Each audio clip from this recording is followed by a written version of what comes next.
Hey, it's been a while. Hope y'all are well, if anyone's watching this.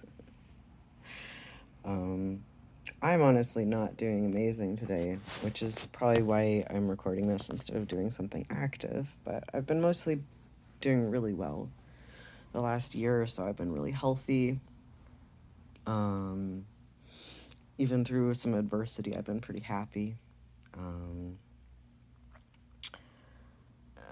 Yeah, so I don't know, update, I guess. Um, my voice has dropped a little bit. That's nice. But this channel isn't really about that. I wanted to talk about a mental health issue. I mean, obviously. But more specifically, I want to talk about more of an emotional health kind of issue. Something to do with abuse and unhealthy dynamics and how much they can affect you physically and mentally. So, for starters, a few years ago, I made a video about somebody who I hesitate to call her my ex because we never really dated. We were close for years. And I was very in love with her for a very long time. And I made a video just kind of venting some of my feelings, trying to express how I was feeling because we had a falling out after all these years, and we had all these unresolved things because we had a very unhealthy relationship, which is something that I didn't recognize, in my 20s when it was going on, but it's very easy to see now how messed up it was. And I don't want to go into all of the details, but specifically, I wound up deleting that video because she got really upset. And I didn't mention her name or anything, but she's kind of a narcissist and she just can't deal with any perceived threat to her reputation, even though nobody we know mutually watches my channel as far as I know. It's just so silly. I deleted it in hopes that she would eventually engage with me about the fact that she'd hurt me so fucking badly for so fucking long. But she didn't want to do that. She just wanted to control the narrative. And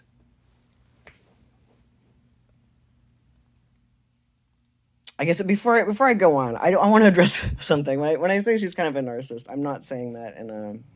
I realize how that comes off in 2026 because everybody's obsessed with pop psychology and stuff. And everybody likes to call people narcissists that oh, this person hurt me or I don't like them or whatever. It took me a very, very long time to come to this conclusion. I really did not want to think this about her. And this is not what the video is about. But I don't have a dehumanizing view of narcissists.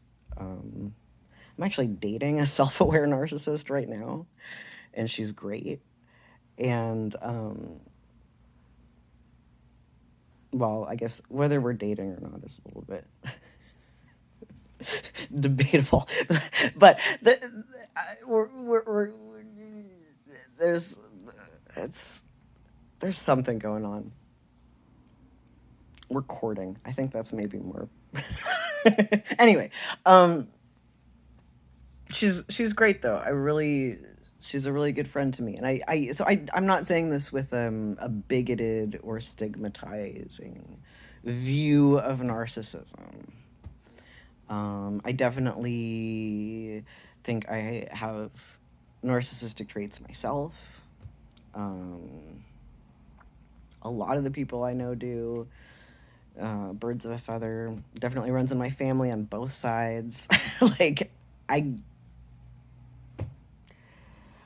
This is not what this video is about, though. I will make it another video at some point, perhaps about my thoughts on cluster B disorders, because that has evolved a lot um, over the years. My thoughts on that. But anyway, back to the point. I deleted that video, but I want to address something specific that I don't. I mean, I deleted it so long ago, and I'm not sure that I even was able to articulate this very well at the time because I was still processing. It really took me a long time because I idealized her, and it took me a very long time to like. I mean, it's not like I didn't see that she had flaws. I definitely did. Maybe more so than other people, and that made her very uncomfortable. I still loved her, you know. Thought she was like the most beautiful, amazing person. Um, but I also just fundamentally just didn't think she would ever. I didn't think of her as an unkind person. And I still don't, I guess. That's a little bit black and white. She can be kind. But I thought of her as being always kind. And the idea that she would hurt me or be abusive towards me was something it took a really long time, and it took me talking to a lot of people where I'd tell them about some of the things that happened, and they'd be like, wow, that's really fucked up. I'm like, oh. Anyway, the specific thing I wanted to talk about though is the silent treatment.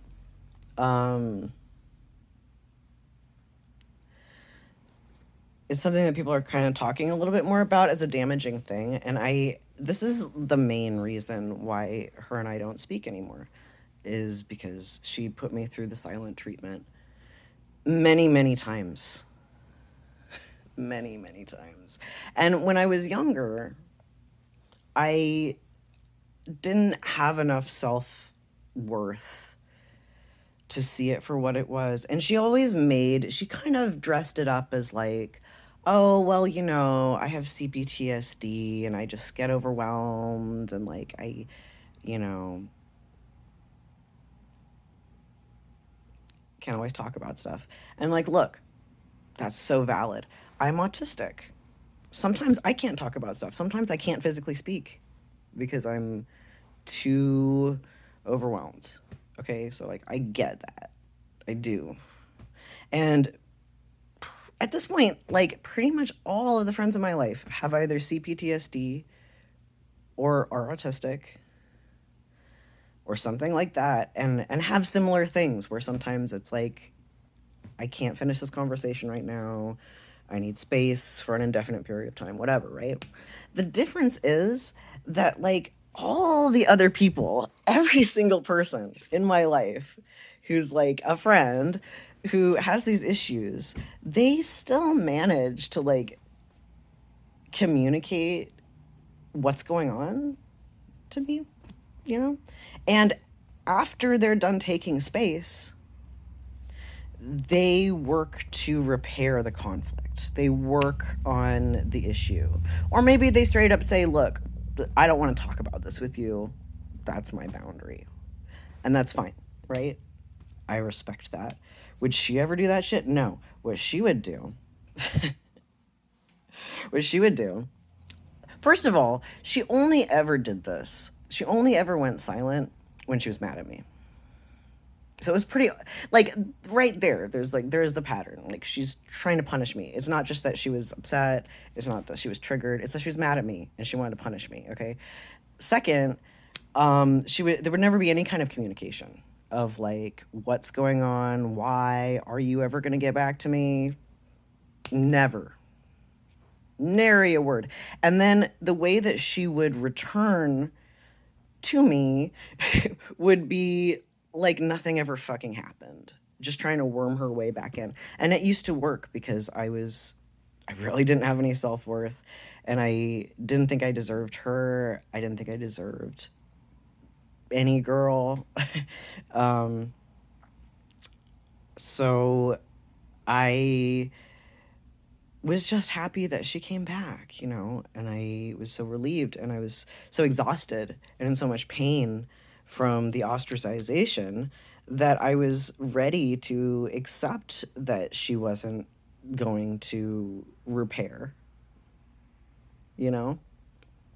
I was ready to accept anything because I was desperate. That's and that's how it worked every time. And it became clear after a while, like this is a manipulation tactic. Like the point of this is that I become so desperate that I don't hold her accountable for anything, and that I'm always someone apologizing. She never has to apologize. It's a totally, she's just reinforcing this power dynamic with me, and then she would use me for stuff and, well, anyway, like,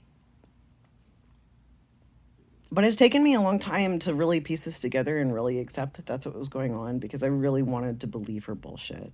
I really did.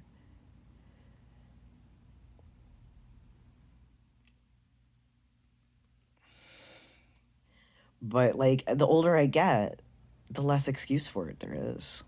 And granted, we were both young. I hope that,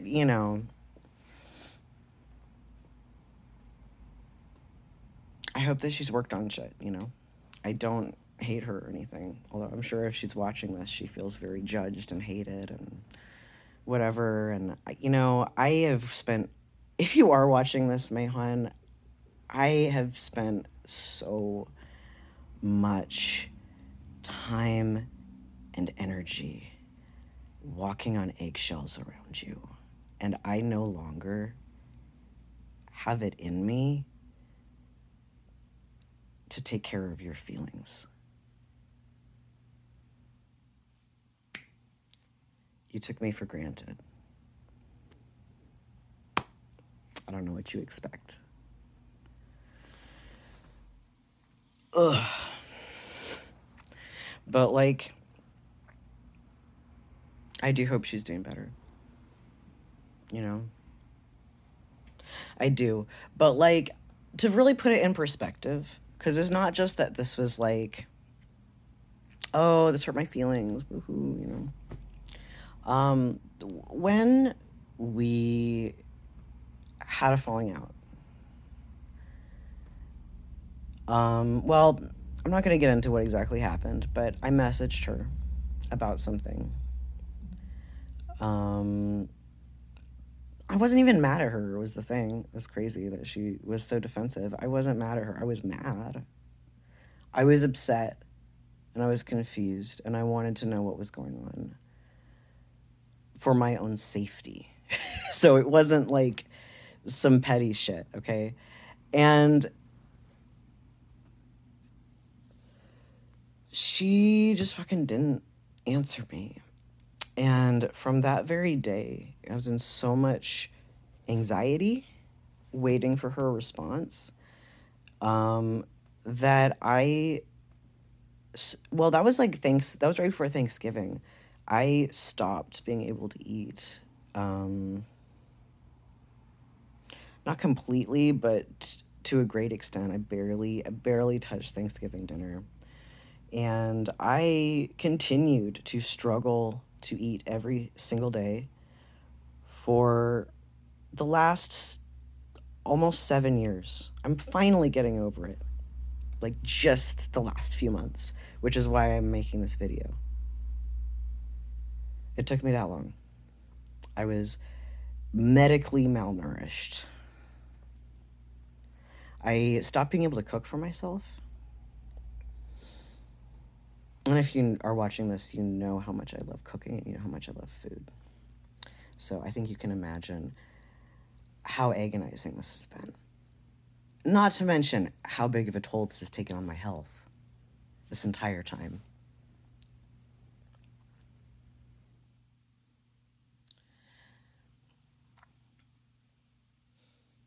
I've had multiple medical issues that have resulted from my malnourishment.